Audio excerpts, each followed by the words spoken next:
This morning I'll be taking you guys through the topic electronic waste.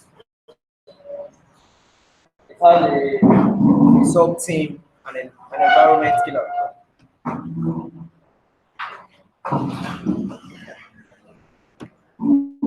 Uh, I will start by, with the act of curiosity, one may want to actually find the relevance of this topic. I could actually start by saying that the phones, our gadgets we use, our devices, the gadgets we use today, our laptops, our phones, our projectors, and what have you, at some point in time, it will eventually become an electronic waste. So just to actually create a background, I would like to take us back to like 5 years ago and ask us what devices were we using like five years ago? Are these devices still in use? And if not, where are they? And what do they do and what do they cost? So this actually sets our mind on this cost of this presentation. So this is actually a table of contents that will actually gives us a hint of what we should be expecting during the course of this presentation.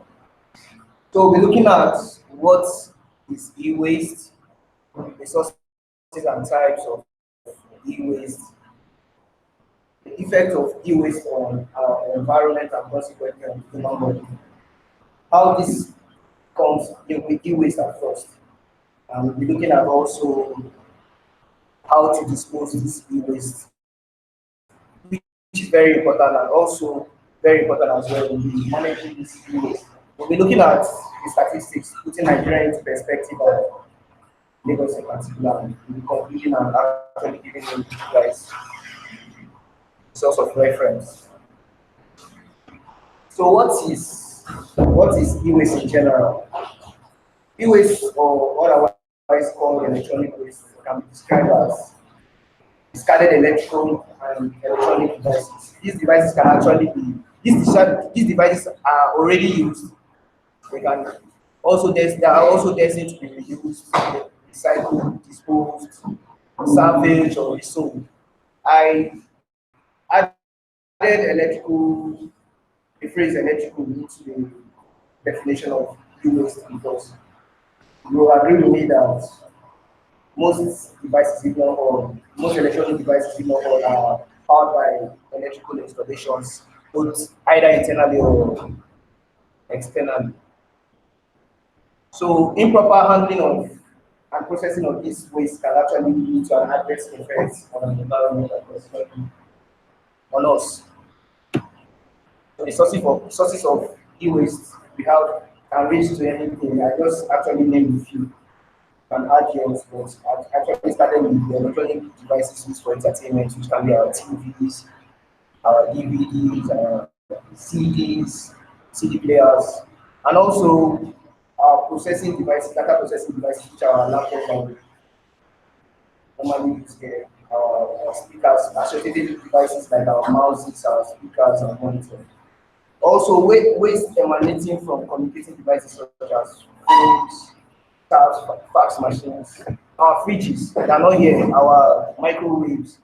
I didn't mention here again, but they are part of sources of e-waste. So this actually is just a picture of us to interest on the previous slide, which is actually the source of e-waste. Now you can actually see how we categorize the types of e-waste. Just to add to this slide, I think I will streamline this slide of e-waste to maybe two classification, which is actually the waste becoming a trash eventually and actually it being recycled. So what are the effects of e-waste on our environment? Actually, I'll start by saying that we'll be looking at the method of disposal, but I think it brings more light to this because landfill is actually a method of disposing e-waste and due to landfill system and long exposure. Landfill is just actually using this e-waste for to fill a portion of land or portions of land and all that. So Prolonged exposure to the soil will actually lead to contamination of our food pathways, our waterways, and also which actually has an effect on us. So emission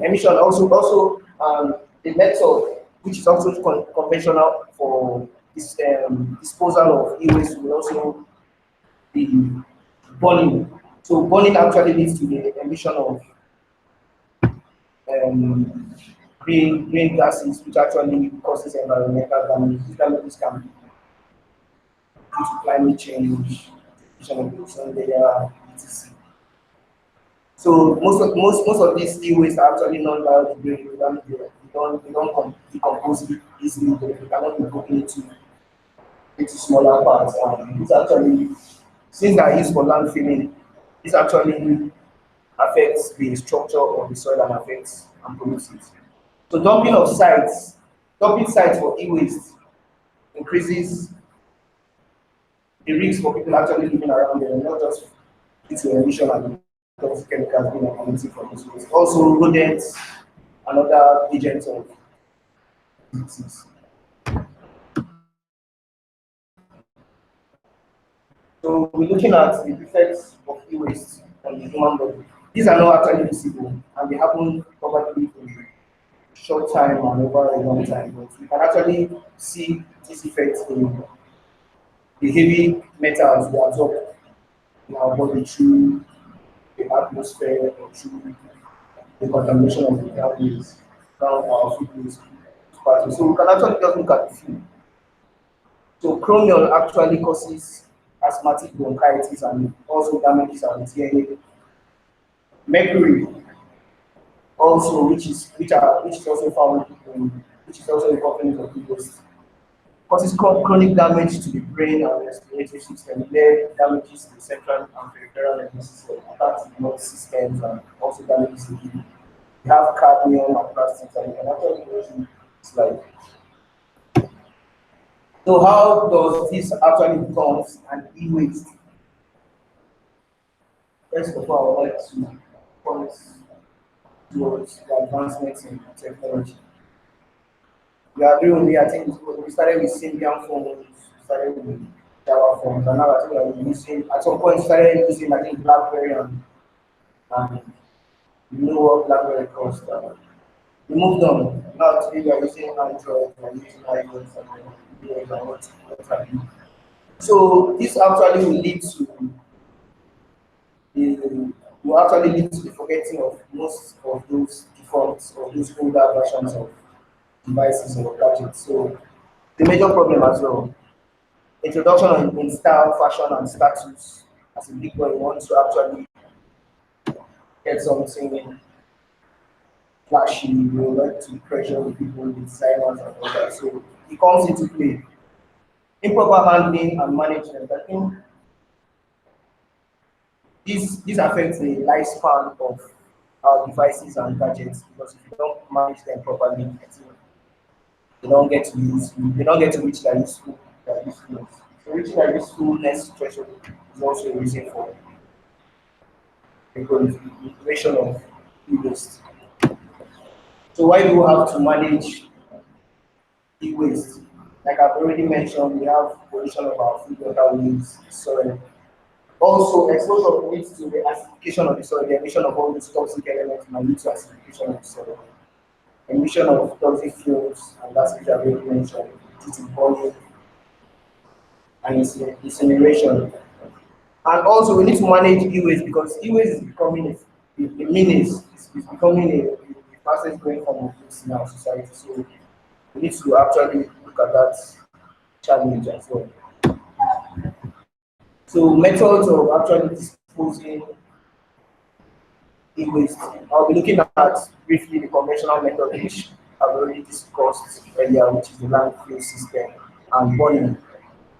So landfill system basically allows heavy metals to leach into the soil and burning leads to the release of those materials. So recycling will be much more an alternative way of handling the conventional method. And we'll be looking at that shortly. So what is recycling? Recycling is a process of converting waste material into useful materials and objects. It is actually an alternative way of managing, of replacing, sorry, the conventional method because it saves materials that would have been lost as a result of burning, as a result of neglect due to landfill and all that. So it helps also to lower greenhouse emissions. So I'm just listing down the processes involved in recycling. I think it starts with collecting. I think I will use the iron condemners point of.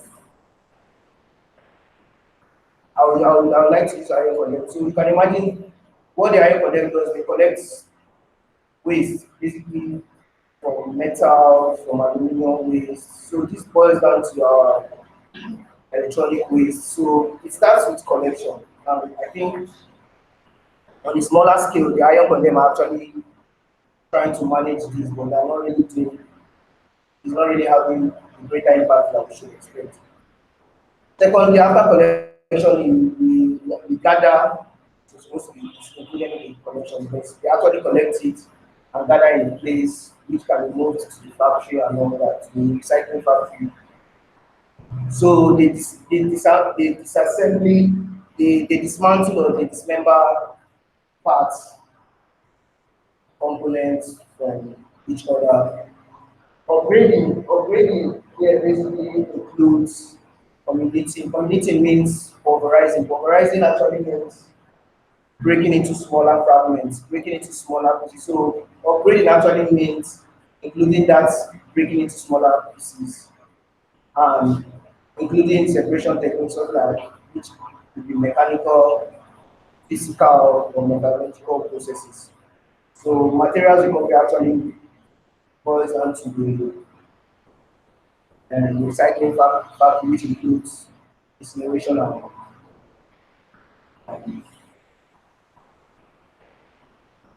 what's in there, incineration and okay.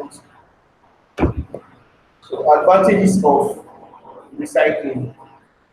What do we gain from recycling? We should not forget that recycling actually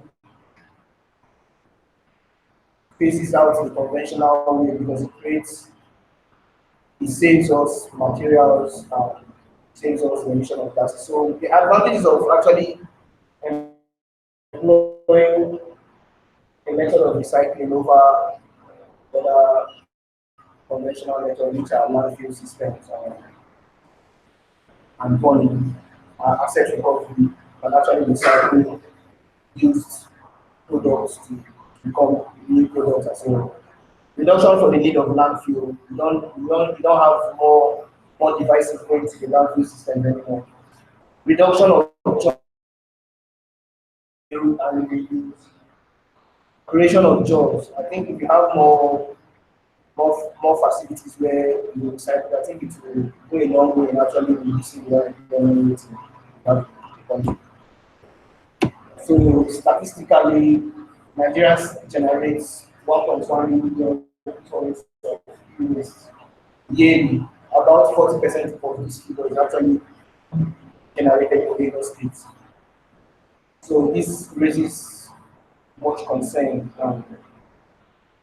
Acting faster than or sooner than later will be advisable. So I would like to conclude by just going through the presentation. So e-waste actually why I really talk about this topic is because waste is becoming one of the fastest growing waste streams in the world. Here can actually address that. Electronic gadgets without proper disposal processes create risk to both our environment and the human body.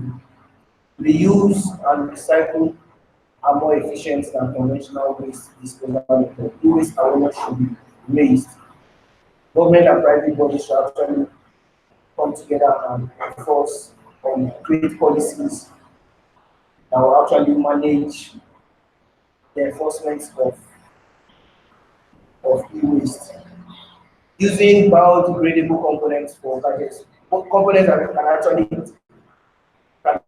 actually decompose with time. So should be advised that we use them during the production of our gadgets, or during the design and production of our gadgets.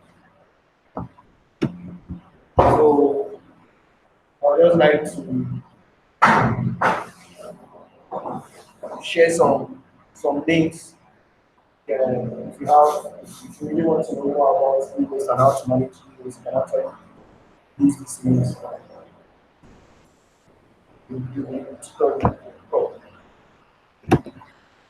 thank you very much.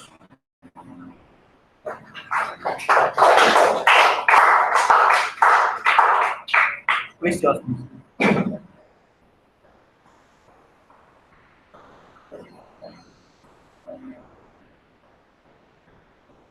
I would just like to ask quickly. I don't know, maybe by virtue of volunteering. So can somebody tell me what? Can just name it, like two effects of e-waste on the environment.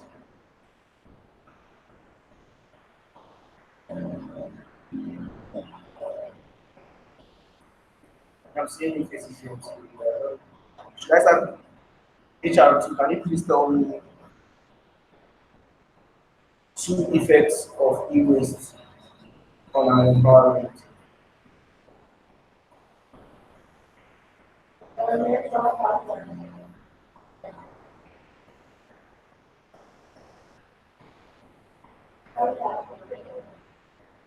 Okay.